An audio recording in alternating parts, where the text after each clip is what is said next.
Very sad day in the history here of Morning Live, because when we look back to the very beginning of this program and when it started, and for about, how many years was it? About, gosh, I think 12, 13 years of the history of Morning Live, this face used to wake you up every single morning, and that being the face of the late Vuyo Mbuli.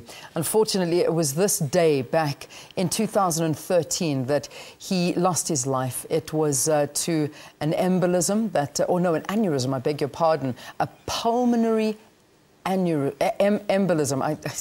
You know what happened? Ever since I spoke to his daughter last week, and she struggled with the word, now suddenly I'm beginning to struggle with it as well. But anyway, that was what happened on the 18th of May, and it really was a devastating shock to the whole of South Africa. And so many of you are sending tweets on this, on the second anniversary of the passing of Vuyo Mbuli, and let's just read one or two of them to you.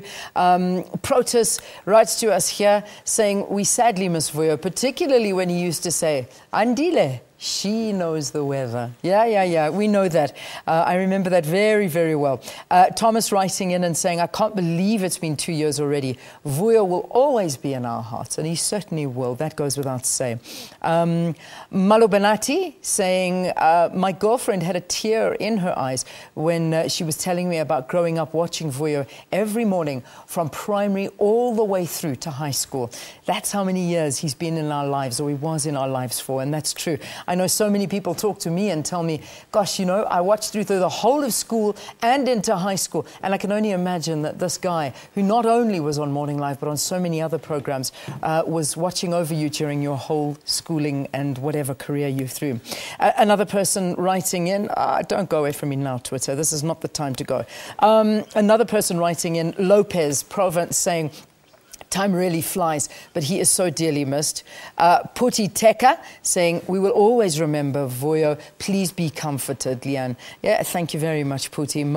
Most importantly, please may the family be comforted at this time. But you do remember there's so many events as well that are going to be done marking this memory of Vuyo Mbuli. Tonight there's actually going to be a lecture in his honor, but that of course is going to be just be for invited guests only. But you are invited to take part in a marathon in his honor. It's not a marathon, it's actually just a race. 5 kilometers, 10 kilometers. I'm going to give you all of the details after our Sports with Valen, which is coming up right now. But today, we remember Vuyo Mbuli.